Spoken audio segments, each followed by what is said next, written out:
My name is Mia Frances Akiko Yamamoto. Like a lot of people grew up with four names, an English first name, English middle name, Japanese last name, obviously. But I was born in Camp, 1943. I was born in Poston. And I think that it's interesting for people, LGBT people in general, to experience a little bit of racial discrimination first. Got out of camp, went back to East LA, realized that being Japanese was not the most popular ethnic community to belong to when you come back to the States after being in camp. And I think it's interesting to be Japanese American just in general because, as we all know, the Japanese American internment was a part of our experience.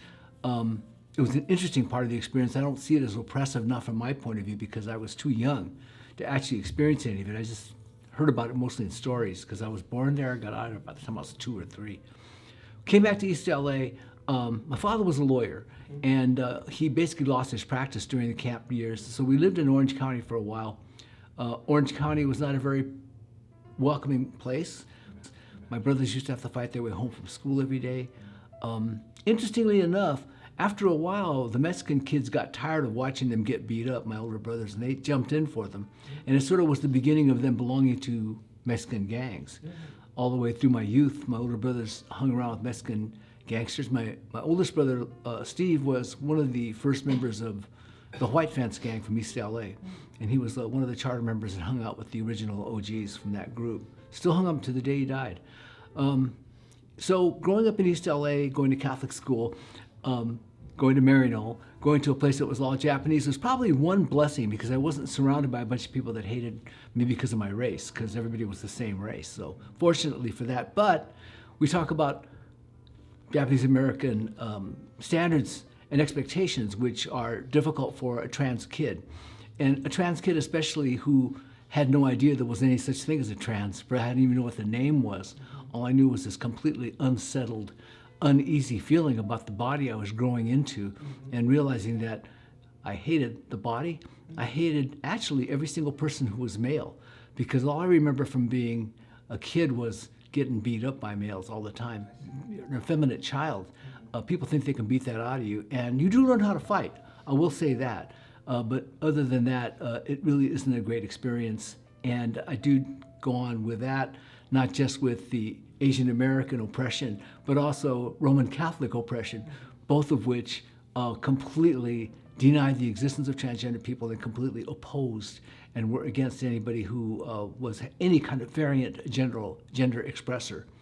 So that's where I grew up. I think like a lot of kids, I was completely suicidal, completely self-hating, and not really knowing why. But I do remember going to my mom when the headlines came out about Christine Jorgensen. And I remember walking in there and saying, "Mom, there's somebody else like me in the world." She looks at the paper, she looks at me, and she breaks down crying. And I remember them talking about taking me to a psychiatrist. I'm laying in my bed, and they say, "Well, maybe we need to take him to a psychiatrist," And of course, when they found out how much that cost, I didn't hear any more about that, actually. But I went through a long time basically just being out of touch with whoever I was and really out of touch with any kind of future. I think like a lot of trans LGBT people just in general, you really didn't expect to live very long. On top of that, my dad died when he was 54 years old. He died when I was really young, died when I was 12. And I didn't expect that I was going to live very long myself at all, but I wasn't quite sure I was going to make it. I wasn't quite sure because everything was so negative and so difficult, and I always felt so out of place every place I tried to be.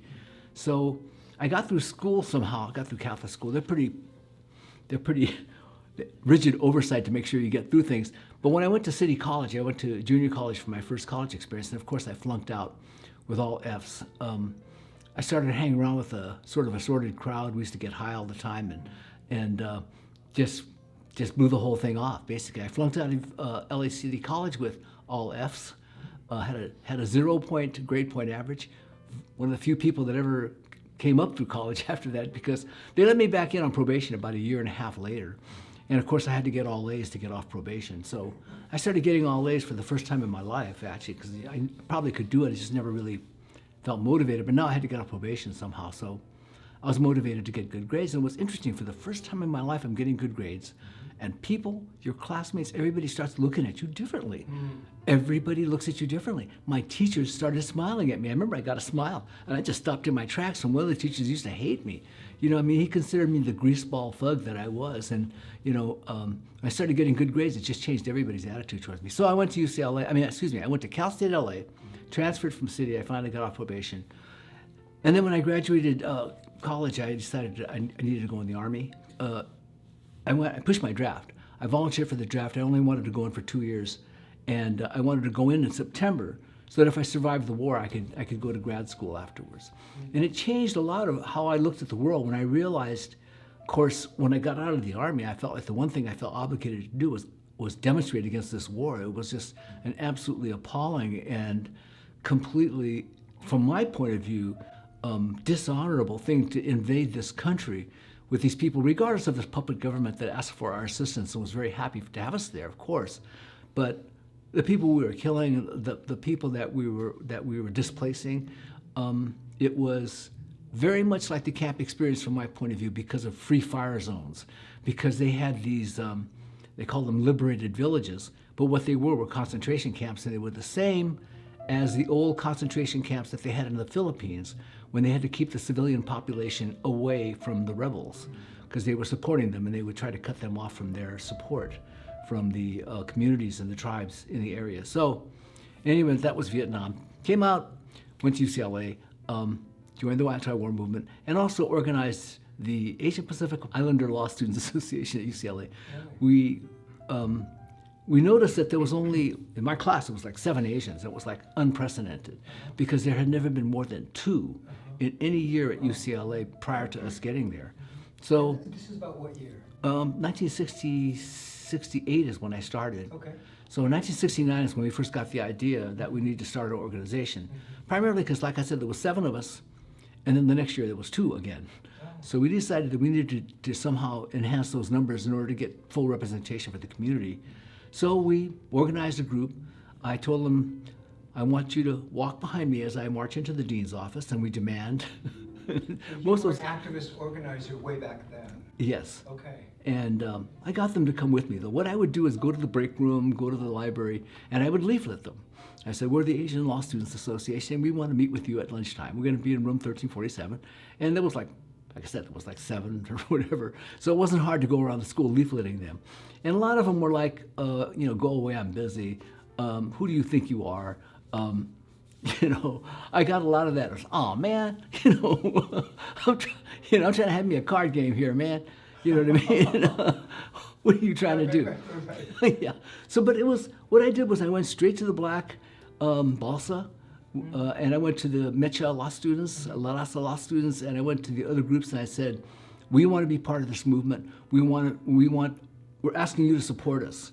And they did. They supported us extraordinarily well. Both the Chicano law students and the black law students advocated with the administration for us, made deals behind the table, under the table with us that we were going to advocate as a group.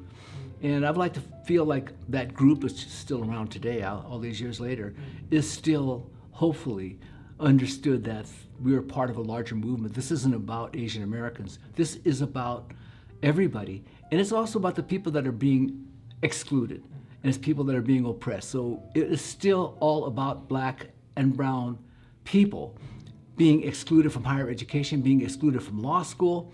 And as an editorial note, I know about this Harvard lawsuit, and I know that there's students who are suing Harvard Law School. And I just want to say a couple things. First of all, we are Asian Americans, but that doesn't mean that we are the white man's auxiliary. And that also doesn't mean that we are your model minority. And it also means that we refuse to be used by those people who are trying to keep black and brown people out of higher education, try to keeping them out of elite universities and organizations.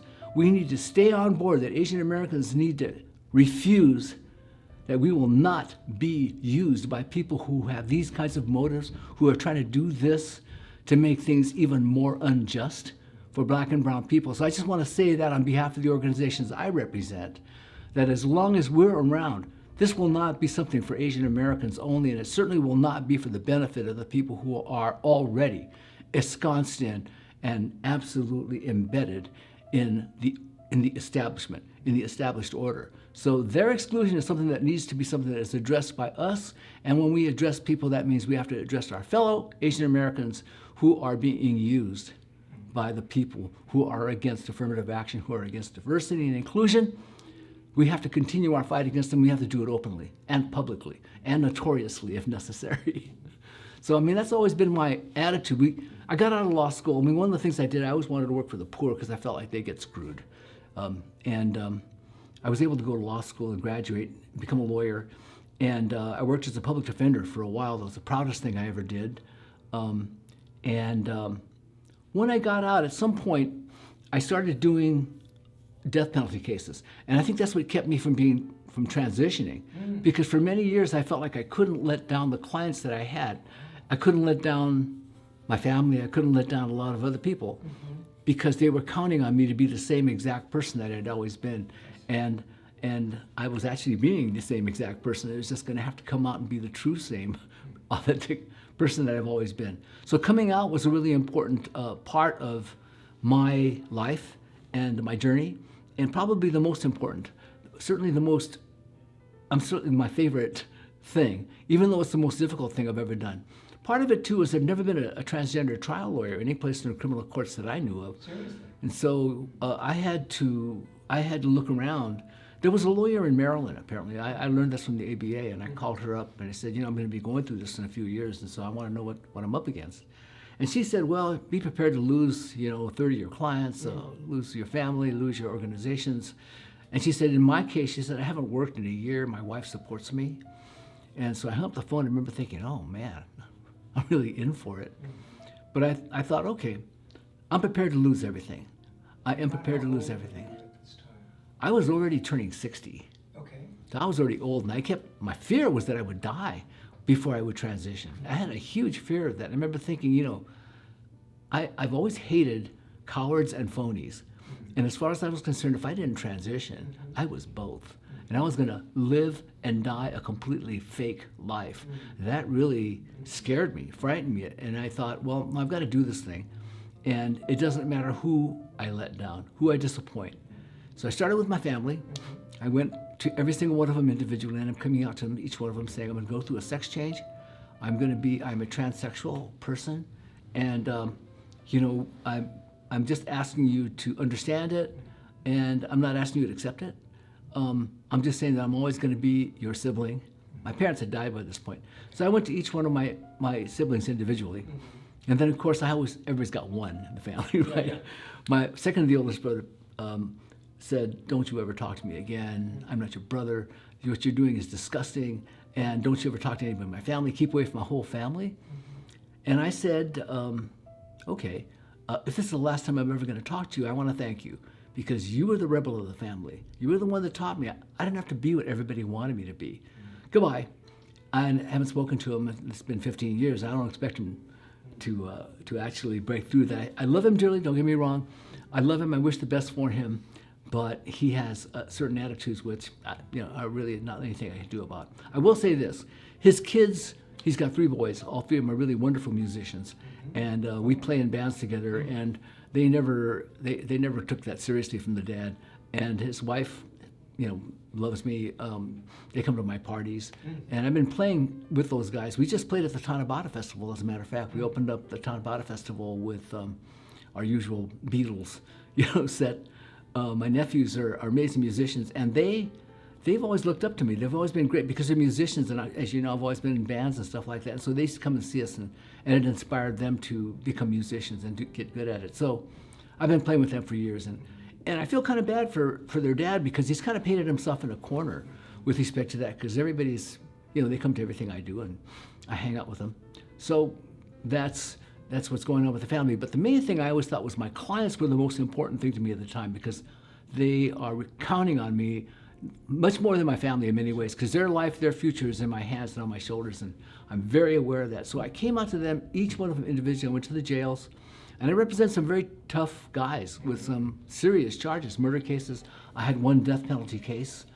And I have to admit, I was amazed. I mean, I came out to them, I said, look, I'm going to be going through a sex change.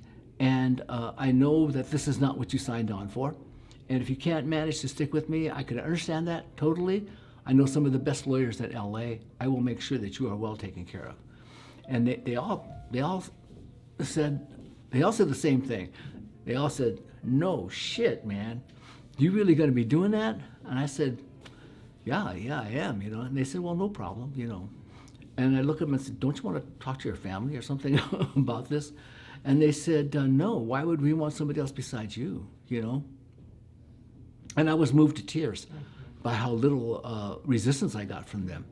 And what happened was the daily legal paper came up with my transition. And it was on the front page of the Daily Journal. And that actually helped me because that way I didn't have to come out to 5,000 people, each of them individually. It was published in the Daily Journal, all through the legal community. And after that, I would come to court and dressed. You get your share of jaws dropping and eyes popping and a few other reactions at the completely visual aberration from their point of view. But I would walk up to the bar and people would come up to me, the clerks, the bailiffs, the lawyers, and they would give me a hug and a kiss and they would congratulate me. Even the prosecutors, these are the people we fight with each other every single day. They were coming up and they were amazingly gracious. I've had a judge, I won't name her, but she came down off the bench in her black robes, gave me a hug and a kiss, went right back up. And I thought, I've never seen that before in my life. You know what I mean? I don't know that anybody ever has, really. And that was pretty amazing, but that was like pretty welcome that I would get that kind of grace from people. And so, it was always like that. I was always aware that if you come out gay, you're probably going to look the same tomorrow, But if you come out trans, you're going to look different. You're going to groom yourself differently, and people have to deal with a truly different visual reality. And so, my attitude was always that I'm going to this place as Mia, and I'm going to liberate this place. I'm going to liberate the criminal courts building. I'm going to liberate the jail. I'm going to liberate the sheriff's department. I'm going to liberate everybody. While you're liberating yourself. Exactly. And that it doesn't just liberate you. When you fight for yourself, you're fighting for a whole lot of other people, and society is made different for a lot of other people. And I do think when we talk about role models and examples and inspirations, all of that cannot happen in stealth. It has to happen if the individuals that are coming out are open, notorious, public, in all those ways to make sure that people always understand that you're transgender and that this is your mission. This is your mandate, this is your goal. You're trying to make this something which is, if you don't even consider it normal, at least it's part of the backdrop. I am somebody who's always going to be there. I'm always going to be advocating. And I think it's really important that transgender people advocate for transgender people, but also for all marginalized, all oppressed people. It is all part of the same power disparity that creates injustices in our society. And the biggest injustice we have is I believe, inequality in income. Poor people and rich people, the gap between them is creating a tension which could absolutely lead to the kind of, from my point of view, the kind of dysfunction that and anger and rage and against the disparity that could lead to real serious violent problems. And I think that as long as we are people who can advocate, we are in positions where we can advocate, we're scouts in our communities, we need to advocate for the people that are being excluded, the people that are being attacked and marginalized. And it is so important now that LGBT people move with our allies all across the spectrum who are being targeted by this presidential regime. They are our allies, all Muslim people. I always say whenever I go out that whoever's getting it, I'm one of you. I am Muslim, I am a Jew, I am gay, I am trans, I'm a woman. I am every single person that they are targeting because we have to be in solidarity with each other. And I say this too in a political range, that we can't just look at each other and start saying, oh, you're a Bernie bro, or you're a Hillary, whatever. All of this plays right into the hands of the most evil governmental organization that's ever existed, the Republican Party. It plays right into their hands. Our division is what they love, and I think the biggest problem has always been ideological purity. Somehow or other, you have some reason to dislike a candidate because of some issue that you don't agree with, and therefore you can't join with other people. That is a huge problem. Compromise is necessary when you're absolutely seeking power, political power. You can deal with the issues later on, but we have to get in office. And that's what this last election, the 2016 election, taught us, that our division is really this is our fault. That we can hold fast to our hatred of whoever the ideological opponent is within our own bloc, and go down in flames holding on to your principles while everybody else gets screwed. So that's what I got to say about that. I try to stay active now, just like all the rest of the LGBT activists. I believe that we have to be as high profile as possible in order to make sure that people know where we are. Because I always say I'm going to throw my head up and I'm going to see which way the bullets are coming from. I plan to duck, but I still plan to see. I want to see where it's coming from, because I think every time I do that, I know who they are. When I came out, I knew who the haters and the bigots were, and it's good to be able to identify them. And that's one of the great benefits of coming out, is that particular truth reveals the truth about other people. And every time somebody comes out, society is moved in a positive direction. So I always advocate that. I always say the most revolutionary act you can commit is coming out, and coming out doesn't just last that one time. Coming out happens over and over, and it's a continuing process. It needs to be advertised, it needs to be publicized, it needs to be promoted every place we go in order for us to help others, in order for us to help each other. So it's given me a sense of purpose. I think I used to look at my transgender identity as a curse, as something that was going to lead me to my early death. I always looked at it that way. I know going in the service, before I ever came out, I thought, well, that's a good way to keep from imposing this shame upon my family. Because shame is a huge issue in the Asian community, and probably in every other community as well. But I know of it as this very specific kind of community when you're in a small community, because shame is spread over a big place when you're in a small community. So I always felt that if I died in combat, nobody could sit here and say, well, of course, she was a tranny or whatever. You know what I mean? They never knew, and they would go to my grave. But I also felt what a dishonorable thing that would be, to try to flaunt that inauthenticity or that fake narrative, that false narrative through history, rather than have the truth, regardless of what the consequences were going to be. And like I said, I was prepared to lose everything, and you never know with being trans, because there's surgery involved. And I remember laying in my bed the night before the surgery and thinking, tomorrow it's a 7-hour surgery. You could die on the table. It's not like you're a young person. You're already, over 60. And I remember said to myself, I said, well, good. I remember thinking to myself, good that you die. I said, and I was thinking, no, I finally did what I needed to do in my life, which is to be authentic, to tell the truth.